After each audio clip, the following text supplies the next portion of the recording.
আসবো ফিরে আবারও লেখিকা সুরভি আক্তার পর্ব ৫। অ্যাসাইনমেন্ট চেক করতে গিয়ে কনসালটেন্টে বাধা পেয়ে বিরক্ত হলো আদ্র। কপালে ৩ স্তরের ভাঁজ ফেলে বিরক্তি সময় দরজার দিকে তাকালো। একটা চেনা মুখ, প্রায়শই এই মুখের মেয়েটা ওর ক্লাসে দেরি করে আসে। দেরি করে আসার এক্সকিউজ রোজ অভিন্ন। মেয়েটা জড়সড় হয়ে দরজার কাছে দাঁড়িয়ে ঘন ঘন দম ফেলছে। ছুটে এসেছে দেখেই বোঝা যাচ্ছে শ্যামলা সিমসাম গড়নের খুব সাধারণ একটা মেয়ে। পরনে সাদামাটা পোশাক, খয়েরি রঙের একটা থ্রি পিস পরনে, মাথায় হিজাবটা অগোছালো, ঠিকঠাকভাবে বাঁধতে পারেনি, হয়তো সময় সংকুলনে।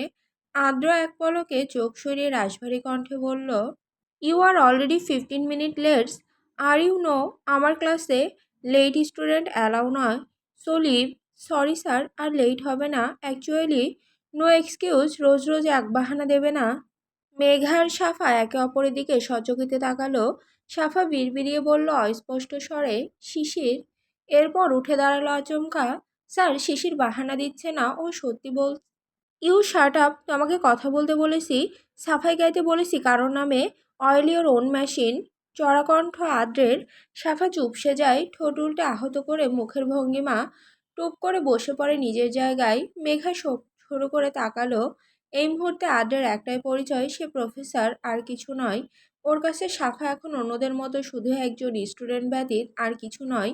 শিশির মেয়েটা দম ফেলে স্বাভাবিক কণ্ঠে বলল, স্যার, আমার দেরি করে আসার যথেষ্ট কারণ আছে। সে কারণে প্রিভিয়াস ক্লাসও মিস করেছি। আপনি আমাকে ক্লাস অ্যাটেন্ড করতে দেননি। আজ দিন আপনি জোর খাটিয়ে আমাকে ক্লাস করা থেকে বাধা দিতে পারেন না। আদ্রের কপালে ভাঁজ পড়ে আরও। হাতের অ্যাসাইনমেন্ট পেপার রেখে উঠে দাঁড়ায় ও। শিশিরের কথাটা উপেক্ষা করে সকলের উদ্দেশ্যে বলে, এভরিওয়ান ফোকাস অন মি। আদ্রের দিকে সকলের ফোকাস। ফারিনোর কথাটায় গালে হাত ঠেকে মিনমিন করে বলল, আমার ফোকাস তো সবসময় তোমার দিকেই থাকে। মাই লাভ। উফ, ইউ আর সো অ্যাট্রাকটিভ। তুমি চোখের সামনে থাকলে ফোকাস অন্যদিকে দেব কি করে। আদ্র নতুন টপিকে লেকচার শুরু করতে গেলে আবার সেই নরম কণ্ঠ ভেসে আসলো, স্যার প্লিজ। আদ্র আর শোনে না। সাফা আর মেঘা অসহায় চোখে পিটপিট করে চায় শুধু। আদ্রকে অ্যালাউ করবে না কিছুতেই। আদ্র নিজের লেকচার শুরু করলো। শিশির দরজার বাইরে খানিকক্ষণ দাঁড়িয়ে রইল নিষ্পাপ ভঙ্গিতে। পা দুটো চলছে অবসন্নতায়, চোখে ঘুমহীনা একরাশ ক্লান্তি। আশাহত হয়ে আর দাঁড়িয়ে থাকতে পারল না মেয়েটা। দরজা থেকে সরে গিয়ে পাশের করিডোরের ওয়েটিং বেঞ্চটায় বসলো ধপ করে। হাঁটুতে কনুই ভর দিয়ে মাথা চেপে বসে রইল কিছুক্ষণ। চোখ দুটো বুজে আসতে, খসখস করছে বুক। এত তাড়াহুড়ো করে কাঠখড় পুড়িয়ে এসে কি হলো। ক্লাসটাই মিস গেল। মাথায় হিজাবটা খুলল শিশির, পরিপাটি করে বাঁধলো আবার। ক্লাস শেষ হলো পাক্কা 1 ঘন্টা পর। ততক্ষণে নীরবে চুপটি মেরে বসে রইল মেয়েটা। ক্লাস শেষ করে ওর সামনে দিয়ে গটগট করে পায়ে ক্লাস থেকে বেরিয়ে গেল আদ্র। মেয়েটা আধো চোখ তুলে চাইল এক পলক। আদ্রের পিছু পিছু তড়িঘড়ি করে ক্লাস থেকে বেরিয়েছে মেঘার সাফা। বেরিয়েই অন্য দু চোখে শিশিরকে খুঁজলো। পাশে বসে থাকতে দেখে ছুটে আসলো দুজনে। সাফা বিচলিত হয়ে বলল, শিশির, কি হয়েছে তোর? দুদিন ধরে খোঁজ পাচ্ছি না কেন, সব ঠিক আছে? শিশির মেয়েটা মলিন হাসলো, বলল, ভাইকে আবার হসপিটালে ভর্তি করতে হয়েছে, সেখানেই ছোটাছুটি করছি রোজ। বলিস কি আবার? হুম। মেঘা বলল পাশে বসে, আদ্র ভাইয়ার ক্লাসের জন্য এসেছিলি নিশ্চয়ই। আজ তো আর ইম্পর্টেন্ট ক্লাস নেই, এখন কি আবার হসপিটালে ফিরবি? কেমন আছে তোর ভাই? যেমন থাকে তেমনই, আদৌ সুস্থতার কোনো লক্ষণ নেই, মাঝে মাঝে শুধু অসুস্থতা বেড়ে যায়। জানিসই তো সবটা। এখন আবার হসপিটালে যেতে হবে। মা একা আছে, আপু অফিসে, আমাকে সামলাতে হবে গিয়ে। তোদের অপেক্ষায় ছিলাম, এসেছি যখন ভাবলাম তোদের সাথে কথা বলে যাই। আর একটা কথা। শিশিরের কথা শেষ হওয়ার আগে মেঘা আশ্বস্ত করে বলে উঠল, আমি সব নোটস দিয়ে দেবো তোকে, এটা আর বলতে হবে না। শিশির মৃদু হাসলো, হাসিতে উচ্ছ্বাস নেই বিন্দুমাত্র। মেয়েটার সৌন্দর্য খুব সাধারণ, শ্যামলা বর্ণের, খুব অনাড়ম্বর একটা মেয়ে। শিশির পুরো নাম আমাইরা নূর শিশির। খুব সাধারণ সচ্ছল পরিবারের একটা মেয়ে।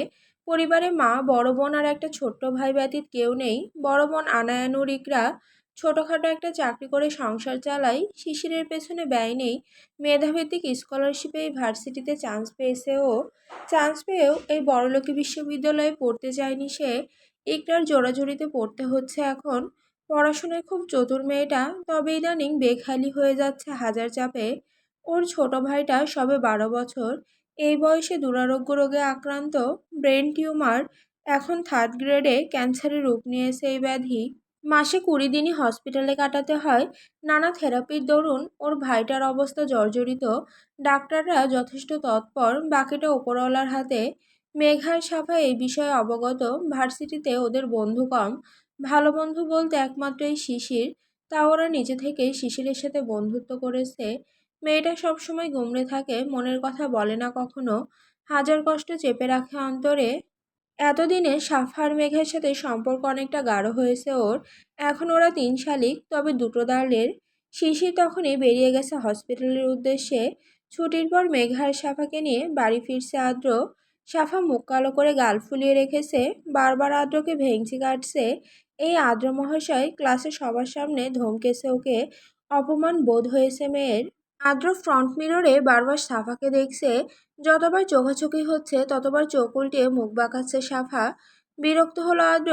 মেঘার সাফা পিছনের সিটে বসেছে। আদ্র ড্রাইভ করতে করতে ফ্রন্ট মিররে তাকিয়ে রাশভারী কণ্ঠে বলল, হয়েছেটা কি তোর? বারবার মুখ বাঁকাচ্ছিস কেন? চোয়ালে চুলকানি ধরেছে? থাপ্পড় খাবি? মারবো একটা থাপ্পড়, সব চুলকানি সেরে যাবে একদম। সাফা ফের মুখ বাঁকায়। কথা বলবে না আমার সাথে? তুমি আমাকে সবার সামনে ধমকেছো। ভুলে যাইনি আমি। ভার্সিটিতে এমন ভাব করো যেন আমাদের চেনোই না, আমরা যেন কেউ হই না তোমার। তো কি হোস তুই আমার, যে তোকে ভার্সিটিতে আলাদা করে ট্রিট করতে হবে? বউ হোস? অ্যাঁ, বউ? তোমার বউ হতে বয়ে গেছে আমার। তুমি শুধু বেকার বেকার কতগুলো রুলস দিয়ে রেখেছো। একটু বেশি রুড হয়ে গেছো তুমি। তুমি জানো শিশির কত ভালো, ও কতটা প্রবলেম ফেস করে তারপর ক্লাসে আসে, তুমি জানো? তুমি তো ওকে ক্লাসে ঢুকতেই দাও না। ওর প্রবলেমগুলো শোনো তুমি। শুনলে জানলে কখনো এমন করতে পারতে না। তো কি করব, রুলস ইজ রুলস, সেটা সবার ক্ষেত্রে এক। তোদের ক্ষেত্রেও তাই। তোদের বা অন্য কাউকে আলাদা করে ফ্যাসিলিটি দিতে গেলে পার পাবে সবাই। এমনিতেই আমার ক্লাসে সব রুলসের জন্য অ্যাটেন্ডেন্স বেশি। রুলসের জন্য না সাই? থুকু, সাই না, তোমার এই দামড়া মার্কা রূপের জন্য। এত সুন্দর প্রফেসরকে দেখার জন্য ক্লাসে এত অ্যাটেন্ডেন্স বেশি, বুঝলে? তোমার ক্লাসে কেউ পড়তে আসে না, আসে তোমাকে দেখতে। এত সুন্দর হয়েছো কেন তুমি? হেসে ফেললো আদ্র, সাথে মেঘা। আদ্র আর কিছু বলল না। মেঘা ফোন ঘাঁটছে আনমনে। জানালা দিয়ে বাইরে তাকাতে লাফিয়ে উঠল সাফা। আদ্র ভাইয়া, ফুল! ট্রাফিকে আটকেছে গাড়ি, বাইরে একজন ফুল বিক্রি করছেন। তা দেখে চেঁচালো সাফা। ওর জীবনে মনে প্রাণে দুটো জিনিস খুব প্রিয়, একটা চকলেট, অন্যটা ফুল। সে যে কোনো ফুল হোক, রোজ রোজ তাজা ফুল হাতে স্পর্শ করতে না পারলে দিন শান্তিতে কাটে না ওর। বাগানে কত শত গাছ লাগানো হয়েছে ওর জন্য। ফুল জিনিসটা ওর বড্ড শখের। আদ্র জানতো এমনটা হবে। এই মেয়ে এখন ফুল দেখেছে মানে ওকে ফুল কিনে দিতেই হবে। গাড়ির গ্লাস নামিয়ে একটা গোলাপের তোড়া কিনলো আদ্র। তোড়াটা পিছনের দিকে বাড়িয়ে দিতেই সাফা হুড়মুড়িয়ে সেটা হাতে নিল। নাকডোবালো ফুলের পাপড়ির আবডালে। আদ্র ফ্রন্ট মিররে এই মেয়ের বাচ্চামো দেখে মৃদু হাসলো। এবার লক্ষ্য করলো মেঘার দিকে। মেঘাকে অমনোযোগী দেখে ডাকলো, মেঘ বুড়ি। সচকিতে তাকায় মেঘা, উত্তর করে, হ্যাঁ ভাইয়া। কি হয়েছে? কই কিছু না তো। আদ্র খানিকক্ষণ মিররের দিকে তাকিয়ে রইল, কিছু বলল না। বাড়ি ফিরে সিরাতকে নিয়ে হসপিটালে বেরিয়েছিল আদ্র। সিরাত আর বেবির কিছু নর্মাল চেক আপ ছিল হসপিটালে। আইহানের অফিস ছিল বিধায় আদ্র নিজে সিরাতকে নিয়ে হসপিটালে গেছিল। ওদের ফিরতে ফিরতে সন্ধ্যা। সদর দরজায় বেল বাজতেই দরজা খুলে দিলেন শাহিনা কাবির। মুখ মলিন তার, ভ্রুযুগল খানিক গোটানো, সিরাতের কোলে বাচ্চা। আদ্র পেছনে গাড়ি পার করে তর্জনীর ডগায় চাবি ঘুরিয়ে এগিয়ে আসলো ও।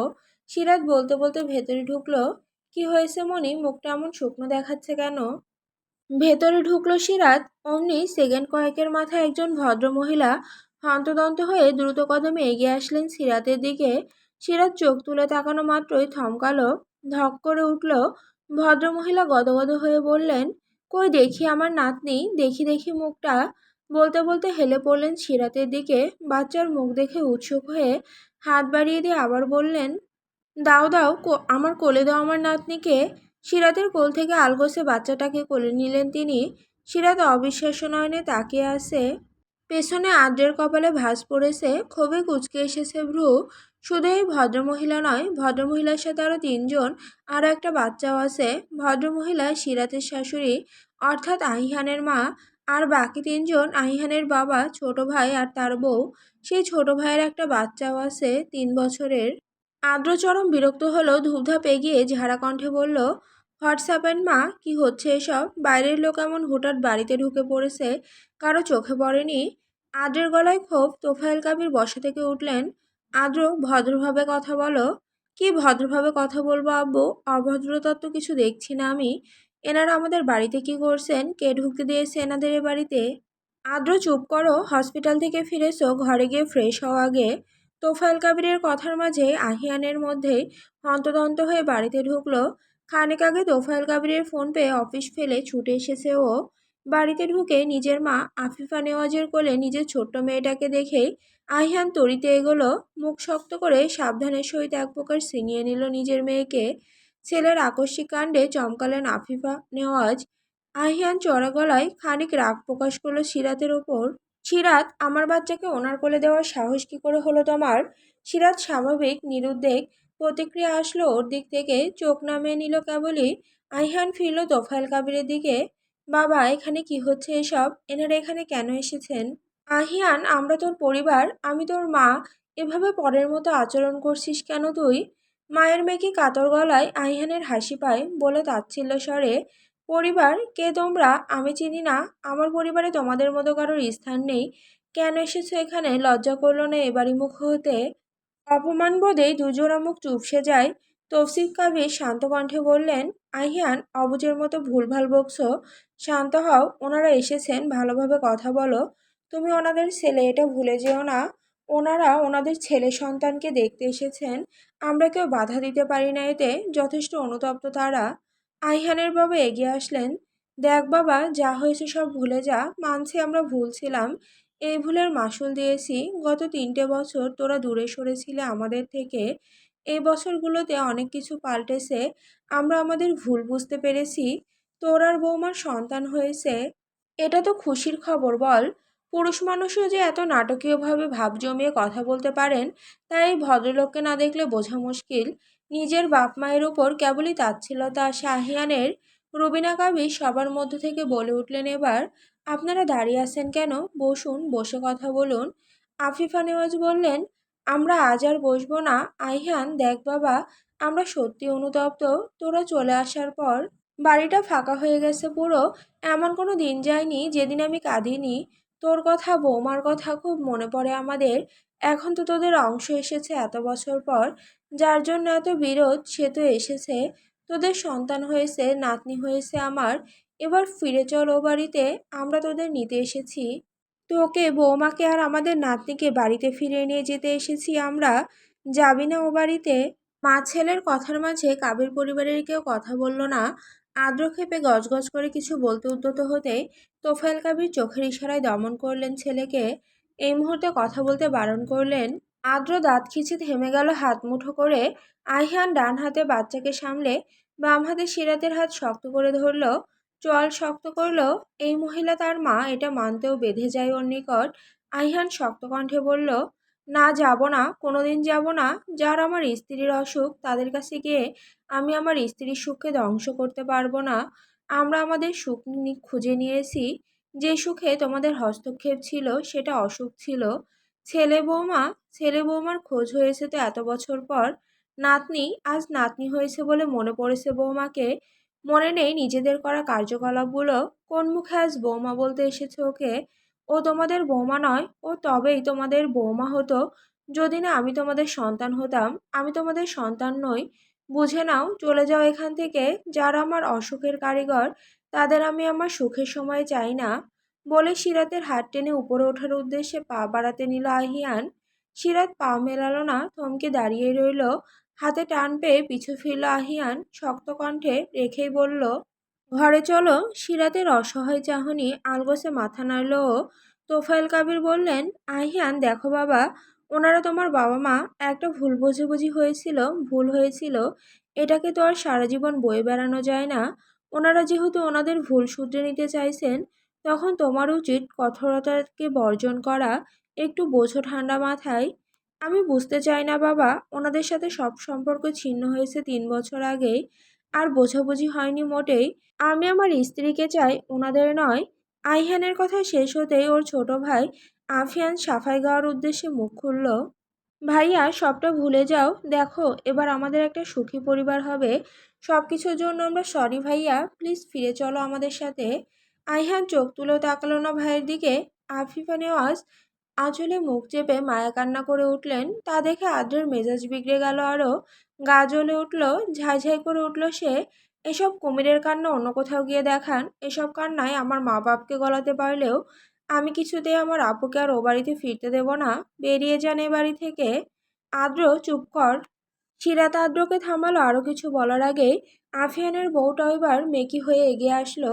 সিরাতের কাছাকাছি আসার আগে আহিয়ানের লালচে দৃষ্টির পানে তাকিয়ে আর এগোতে পারল না। ঢোক গিলে বলল, ভাবি সবটা ভুলে যাও এবার। আমরা সবাই চাই তোমরা বাড়ি ফিরে চলো।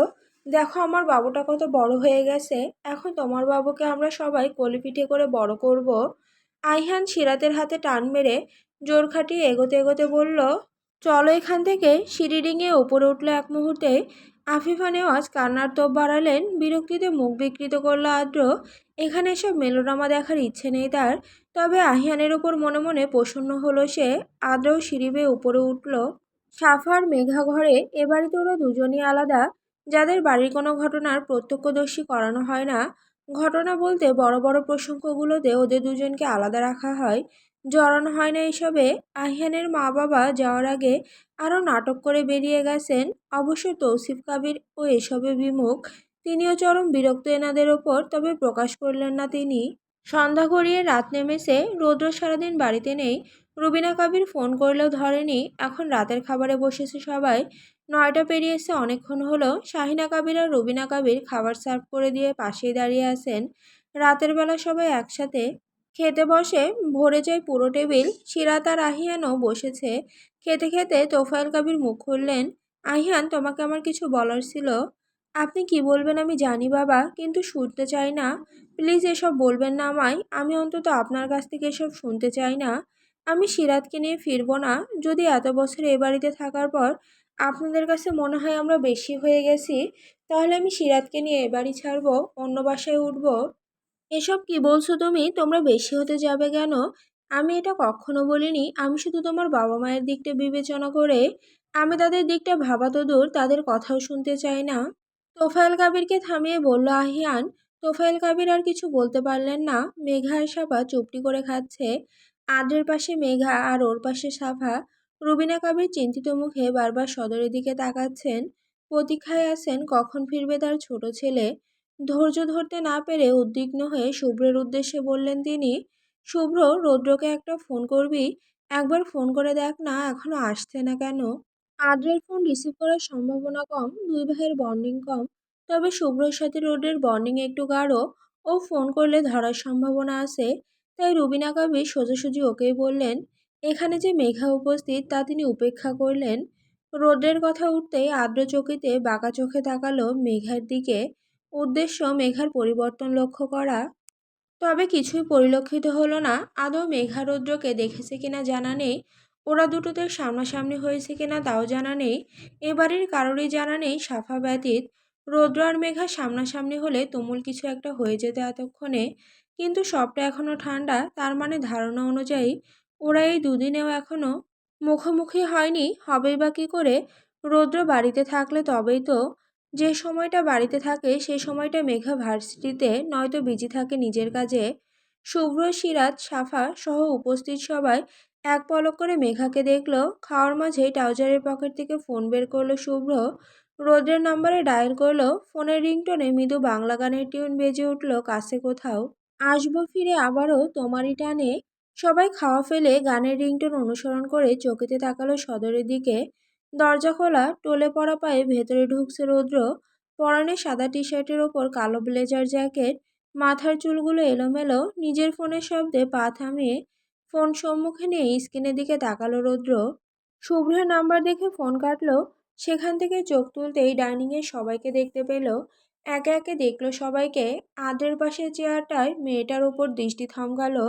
অমনি চোয়াল শক্ত হয়ে আসলো। হাতের মুঠোয় ফোনটা চেপে ধরল রৌদ্র।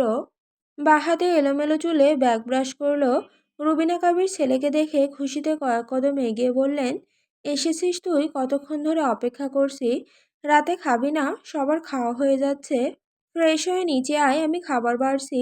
রৌদ্র দাঁত খিঁচল, ধীর পদক্ষেপে হেঁটে সে এলোমেলো অবস্থাতে টেবিলের দিকে এগোলো। মেঘার ঠিক সামনের চেয়ারটা ফাঁকা।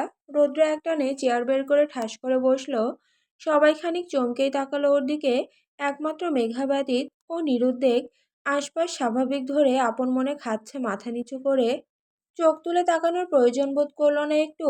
তোফায়েল কাবির আর তৌসিফ কাবির দু ভাই একে অপরের দিকে চাওয়াচাওয়ি করলেন। রৌদ্র হুঙ্কার ছাড়লো টেবিলের ওপর হাত রেখে, খেতে দাও। মদ খেয়েছে রৌদ্র, দেখে বোঝা যাচ্ছে, তবে স্মেল আসছে না। শাহিনা কাবির প্রশ্ন করলেন, ফ্রেশ হবি না? চিবিয়ে উত্তর করলো রৌদ্র, খেতে দিতে বলেছি, খেতে দাও। রুবিনা কাবির চটপট ছেলের প্লেট তুলে খাবার বাড়লেন। রৌদ্রের সম্মুখে প্লেট রাখতে রৌদ্র প্লেটে হাত দেওয়ার আগে মেঘা খাওয়া ছেড়ে উঠে দাঁড়ালো। প্লেটে ভাত এখনো আর খাবে না। আর্দ্র রৌদ্রের থেকে দৃষ্টি ফিরিয়ে মুখের খাবার গেলে পাশ ফিরে চকিতে প্রশ্ন করলো ভারী গলায়, কি হলো, উঠছিস কেন? খাবি না? পেট ভরে গেছে। ছোট্ট উত্তর করে বেসিনের দিকে এগোলো। শাহিনা কাবির গলা তুলে বললেন, পেট ভরে গেছে মানে কিছুই তো খাসনি এখনো, এটুকুতে পেট ভরলো তোর? হাত ধুয়ে উত্তর করলো মেঘা, ভরেছে মনে, আমি ঘরে গেলাম। একটু থেমে বলল আদ্রের উদ্দেশ্যে, খাওয়া শেষ করে তাড়াতাড়ি এসো তো, আজকের চ্যাপ্টারে একটু প্রবলেম আছে আমার, বুঝিয়ে দেবে। আর টুকটুকি তুইও আয়। বলে জোর কদমে উঠল সিঁড়ি ডিঙিয়ে। নিঃশব্দে ফোঁস করে শ্বাস ফেললেন তোফায়েল কাবির। রৌদ্র রক্তিম দৃষ্টিতে দেখল সবটা। দুটো ভাত হাতে নেড়েছিল সবে, তবে মুখে তোলেনি। দাঁত খিচে রক্তবর্ণ দৃষ্টিতে মেঘার প্রস্থান দেখল ও। মেঘা দৃষ্টিগোচর হতে রৌদ্র নিজের প্লেটটা ঠেলে দিল সামনের দিকে। গ্লাসের সাথে ঠোকা খেয়ে মৃদু শব্দ হলো। ঝটকা মেরে উঠে দাঁড়াতেই সচকিতে বললেন রুবিনা কাবির, তোর আবার কি হলো, উঠেছিস কেন? খিদে নেই বলে হাত না ধুয়ে সেভাবেই ধূপধাপ এগুলো সিঁড়ির দিকে। খাওয়া থামিয়ে তাজ্জব বনে চেয়ে রইলেন সকলে।